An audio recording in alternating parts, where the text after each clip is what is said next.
someone who was in attendance on Saturday. I was not there, but our next guest was, and boy, was he representing for all of us on that desk. It was tremendous stuff as he was working for the great TNT Sports crew, which in my opinion blew the competition out of the water. It was fantastic what they did.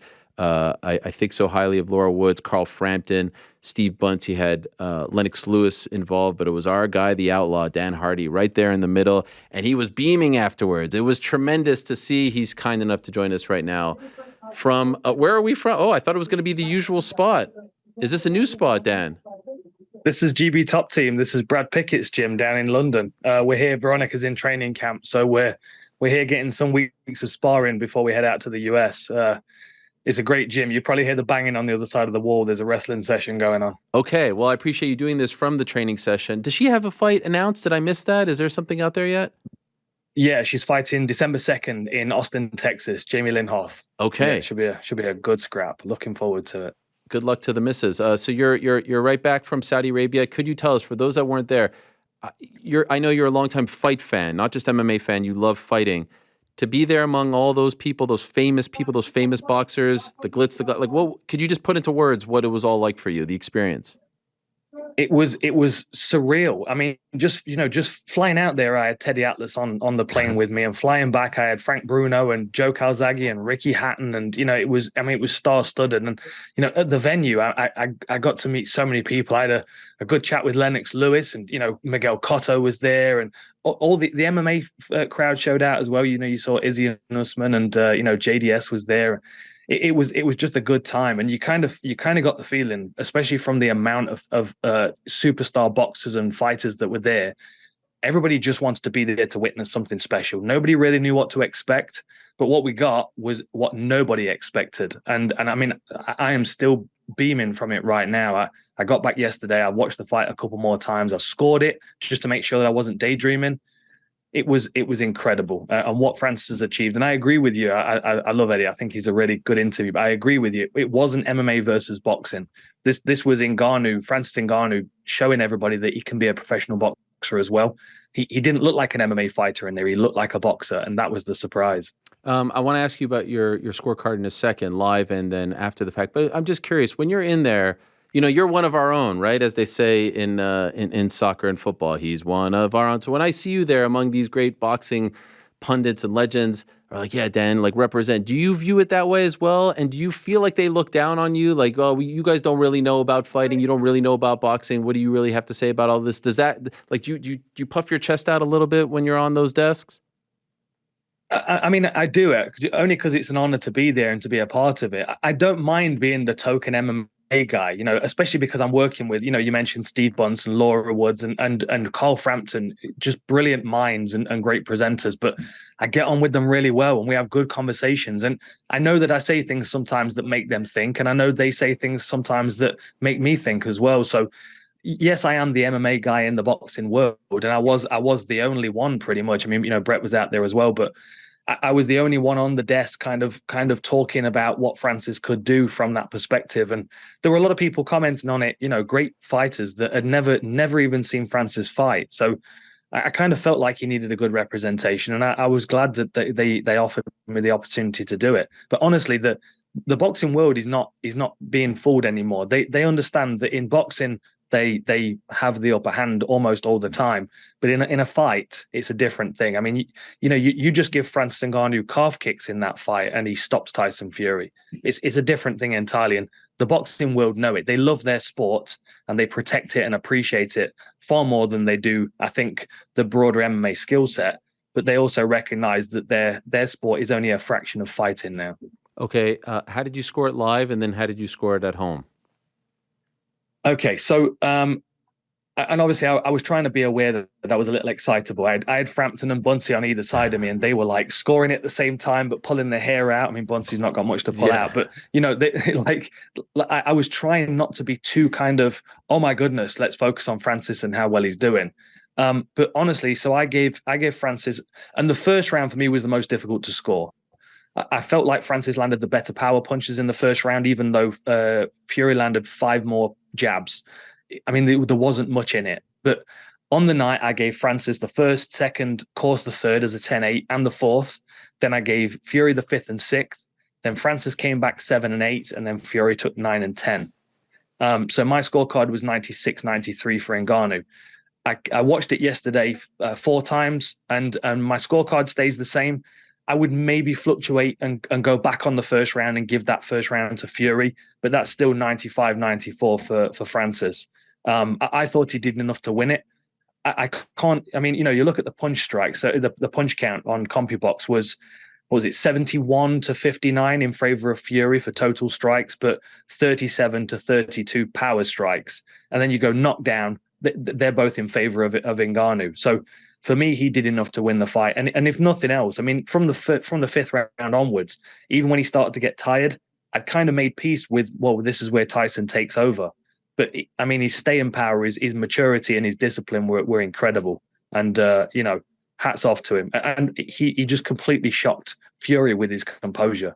What impressed you most about what Francis did? Honestly, his game plan. His game plan. Like the general conversation all week was, well, he's got to start fast. He's got probably 3 rounds before he gets gassed. Like, him gassing was a foregone conclusion. And to be honest, I felt the same as well, because I felt like he was going to be swinging for the fences and trying to knock him out and missing. Like, I thought he was going to be the more aggressive fighter in there, closing the range. And I think that's what Fury had prepared for as well. You watch the open workout and it was rear uppercut, Larry Holmes rear hook. It was quite clear that he was expecting Ngannou to be on top of him. Like, even the ropes in the ring were quite slack. It almost seemed like he'd anticipated a bit of rope-a-dope, a bit of kind of wear him out and let him work and then take over in the second half of the round. But because Francis stood at range and he kept switching his stance and he wasn't biting on feints, he wasn't wasting unnecessary energy. So it was actually Fury that kept clinching. And then he's feeling the strength of Ngannou in the clinch, who has got great head position. He was framing, he was hitting, and it was just not the version of Francis Ngannou that anybody expected to see. And because Fury had prepared for one particular, archetype of fighter, and he got the opposite, it took him a good while to kind of recalibrate. And that's where he started to take over in the later rounds, but he still wasn't stepping out of himself and taking unnecessary risks, because he must have had the Usyk fight in the back of his mind. I mean, you never do that, really, is accept a fight after a fight. And I felt like when he hit the canvas, there was that little look over at his corner and there was a bit of an unraveling. And just from my perspective, if I was in there as him, representing boxing, and you've got Lennox Lewis and Evander Holyfield and Manny Pacquiao and Mike Tyson all sitting watching, a little bit of embarrassment might set in, and that further, compiles the stress of the situation. In your heart of hearts, what did you think was going to happen? How did you think this would actually play out before going into it? Yeah, well, my prediction, I made it on the pre-fight show. I expected it to be about 4 rounds of Fury kind of playing a little bit and trying to wear Ngannou down, keep him on the end of his jab as much as he can, and then force him to close distance onto uppercuts. But I expected Fury to kind of work for 4 rounds and exhaust Ngannou a little bit, so he was a little less dangerous. And then 5th, 6th, 7th onwards, I thought he was going to start to take him apart, uppercuts and body shots, and I was expecting Ngannou to look far more labored than he did. That was my prediction. I was expecting a Tyson Fury stoppage, probably 5th, 6th, 7th round. And honestly, he was on borrowed time after that point. After the 5th round, I'd made peace with, if Tyson takes over now, Ngannou's done more than what he needed to get the respect he deserves. Of course, we know you work for the PFL. You're very instrumental in PFL Europe, and we're going to be talking to Don Davis in a few minutes as well. And so I can't wait to hear his thoughts on it all. And so I say that before asking you, if it was up to you, what would you like to see Francis do now? I would like to see him back in MMA. I would like to see him, hopefully headline one of the, the PFL pay-per-view event that's coming up in the new year. Maybe the first half of next year, get him an MMA fight, and then see where he is in the rankings and see kind of where the heavyweight division is at, and if anybody makes sense. Like, there's some really good fights, I feel, for Ngannou. And something else that's worth mentioning is, of all the heavyweights on the planet, you'll agree with this, Ariel, like, Tyson Fury stylistically is probably the most difficult for Ngannou to deal with. Mm-hmm. He's tall, he's got great upper body movement, great defense. So then you look at someone like an Anthony Joshua or a Joe Joyce, they're a little bit more upright. They don't necessarily take a punch quite as well. They certainly don't regroup as well as Tyson Fury does. So I feel like he's already taken on probably the stiffest test and proved himself. So the door is definitely wide open for him in boxing. And then, say you're putting someone like a Deontay Wilder in there, you've got two of the most thunderous punchers on the planet. But again, stylistically better for Ngannou because there are holes in Deontay Wilder's game that can be exploited when he's punching. So I think honestly, all doors are open for him. We could be looking at someone that can hold the WBC and the PFL title at the same time. Francis told us earlier today that Deontay has been training in MMA for the last 2 months, and that this is possible. I think Deontay is the only one crazy enough to go over to MMA and fight him over there. And I think that if he does have to go back to PFL per the deal, is the biggest fight possible. With all due respect to any MMA heavyweight out there, there is nothing, because it continues this story of Francis versus the boxers, but now one goes over to our side of the fence. How do you feel about that idea? I mean, wow, what a fight that would be. I agree. I mean, him or even Tyson Fury crossing over, even if they did some kind of hybrid rule set, I think it would be humongous. I actually asked a few of the boxers at the weekend, do you think this would be a bigger event if this was Tyson Fury versus Ngannou in MMA? And they all agreed it would be a bigger event than the boxing match. So I think there's an understanding on the boxing side that there is intrigue there and it might happen. And I will say this: I don't want to I'll take a little bit of credit. When we had Deontay Wilder on the show the other week in Atlanta, I made sure there was a pair of 2XL PFL gloves on the table. So when he was on set with the Sean and Randy, I handed him those gloves. So because the thing is, right, you're a power puncher. You go from 10-ounce gloves, you put a 4-ounce glove on, and you're like, wow, I mean, I could do some real damage with this. So I like to think I'm maybe whet his appetite a little bit for the 4-ounce gloves. Take the credit. I love it. Take the credit. And I have those gloves in my house as well in my collection. Wow. 2XL, you said? Yeah, 2XL. He's got massive hands. He's Brock a huge Lesnar, individual. Yeah, Brock Lesnar-esque. Eddie said he thinks, and of course, that's his guy, Anthony Joshua smokes Francis Ngannou in a boxing match. 3 rounds to 6.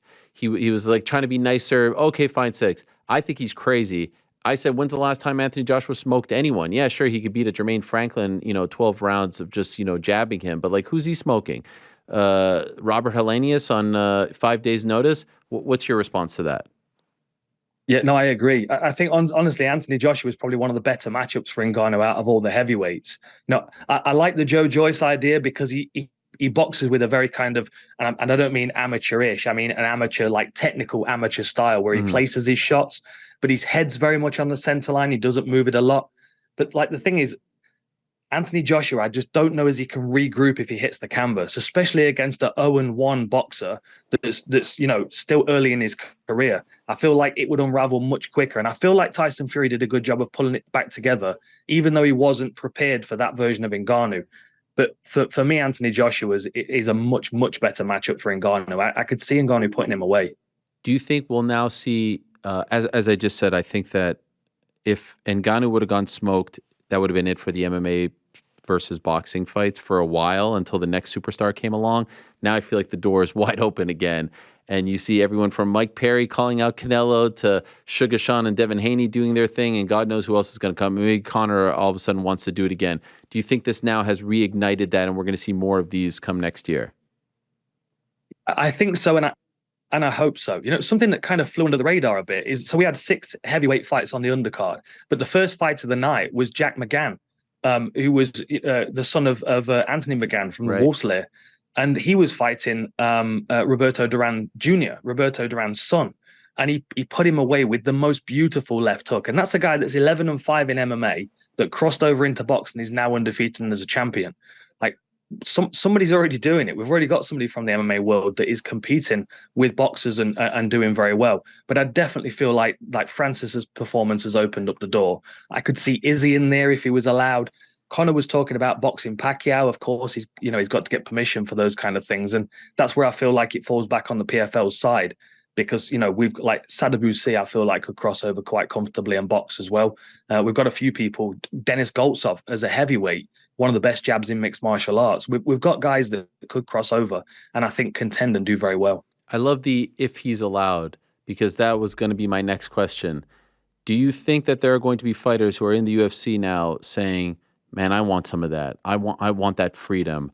I want to dress the way I want to dress. I want the show. I want to shock the world. I want all of that. And do you think this might be a tipping point, or is Francis just a really, like, the amount of things that had to break in his favor, Dan? Like from the win over Cyril, and then waiting out the contract, and all this stuff. All the things that had to break. It's actually incredible that he even got to Saturday night and got this fight. So do you think he's just a one-off, or do you think that this will now be a tipping point for other fighters in the UFC to say, like, I need some of this as well? I mean, I hope so. You remember back in the day when Anderson Silva wanted to box Roy Yeah. Jones and he wasn't allowed, and he was disappointed, and you could tell in his next couple of performances they were very lackluster. Like Sean O'Malley wants to step into boxing. There are other fighters. I mean, like Sean Strickland. He's made a fan out of me in his performance against Israel Adesanya. I know that in the boxing world he's a very unorthodox and very difficult to deal with, but I would absolutely put him in there against some of those guys and watch him mix it up. Like there's definitely scope for other fighters to cross over, but you've got to. And I keep going back. Of course, we got the Maymack thing, and that was a one-off. And I do feel like the UFC in particular, like Dana is a boxing fan. I think he was intrigued by that because he felt like Conor was something quite special, and he might be able to just do something, as well as obviously they made a bunch of cash out of it. But then if you look at someone like a Sean O'Malley or a John Jones, he doesn't want to take that risk. You remember when he took Chuck Liddell over to Pride and Rampage beat him up. It's that kind of burned him, I feel, and he's been very, very reluctant to risk breaking his toys in other people's promotions. I think he's going to do everything he can to stop people doing it, but I also think now people are going to have the courage and confidence to, see Ngannou go into free agency, recognize that maybe the grass is potentially greener elsewhere. The money's certainly greener elsewhere. I can tell you that. And, we'll see a few more people working their way out their contract. Just one thing to add to that as well. $2 million on the table for Francis Ngannou's first opponent in the PFL. There are enough heavyweight fighters that are prize fighters because they're big guys that can punch hard that will go where the money is. And I think we're going to see a couple of people come out of their contracts soon and cross over ready for that big payday. Is it a naive thing to say, oh, on this Monday, the UFC regrets? They could have been the co-promoter of this event. It could have been the UFC versus Queensberry, the UFC versus Top Ranking Queensberry. They could have said, Francis, we're going to do this with you like we did. But they're a behemoth. Like Dana White's not, losing sleep. Or do you think there are people in Las Vegas right now saying, like, yeah, we fumbled the bag, we screwed up, we should have been a part of this, and we just let the baddest man on the planet walk away and nothing to show for it? I don't think so. No, I don't think so. And the game of politics. As soon as Ngannou left, and I've seen the clip posted on your Instagram. Just beautiful timing. Thank you very much. I thoroughly enjoyed watching that clip over and over and over again. Fumbled the bag, wants to fight lesser opponents, wants to et cetera, et cetera, et cetera. Like all of that fell apart at the weekend. Like there was a moment where someone might have believed it because they believe everything that he says, but we know that's not true. We know that's not factual. And now we've got evidence that it's not factual. You can't say that Francis doesn't want to take risks. I mean, he crossed an ocean on a dinghy. Come on. It's like, absurd. come on. It's absurd. It's one thing to say that about some guy from Georgia, some kid that grew up like this guy has stared death in the face, was homeless, and he did that. It's really one of the most remarkable things that I've ever seen. Truly a pleasure to watch. You are back in action, not you, but your entity, PFL Europe. One more event that's in December in Dublin, and I'm just curious. You're approaching a year with PFL, right? Like this will be the close of the calendar. How has it been? And I saw you tease on Twitter that you've got some big plans, some big ideas for next year. So how are you feeling about it all, this new chapter in your life? It's been amazing. It's been amazing. I feel like I'm in a place where I can have real positive influence. I can create opportunities for fighters. People will listen to me when I speak up, when I say that this could be improved. This is maybe not working right. Peter Murray, Don Davis, they're fantastic.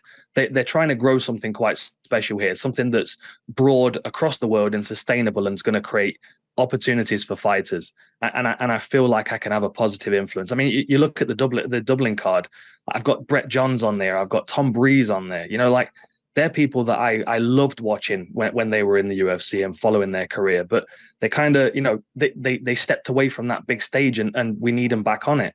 I think they're both going to be superstars in the next couple of years, and I am growing some superstars as well. Watch out for Chanel Dyer; she's going to be in the flyweight division next year. Lots and lots of very, very talented fighters coming through, and we've got the Black Friday show, of course, the championship, and then we've got the Dublin event December 8th. I've never been in a place where I feel as good and as welcome and as positive about what things are the things that are happening with combat sports. The industry feels like it's changing for the better and for the benefit of the fighters. That's lovely to hear. And we also found out last week, Nate the Great Kelly, who we were first introduced to when Conor burst on the scene at his Dublin presser with Jose Aldo, and he said, Dana, I'm going to be the next. I think he was, I don't know, 12 at the time, 11. He's going to be fighting as an amateur on that card as well. So that is an amazing full circle moment. Well done, my friend. You smashed it out there. It was great to see you up there. I hope you get many more opportunities like that. And of course, good luck in December in Dublin and next year. Always appreciate you coming on. And good luck to Veronica, too. Friend. It's been a tough go for Nottingham Forest, so we need some W's, all right? Hey, we'll be in New York in a couple of weeks. We should come and see you and have a chat. Anytime. You are please. You are always welcome. Thank you so much. I'd love that. Awesome. Thank you. See you soon, my friend. Great talking to you. All right, there he is, the great Dan Hardy, the Outlaw, who did a fantastic job on the TNT Sports desk on Saturday from Saudi Arabia. That was super fun and great to get his perspective as well.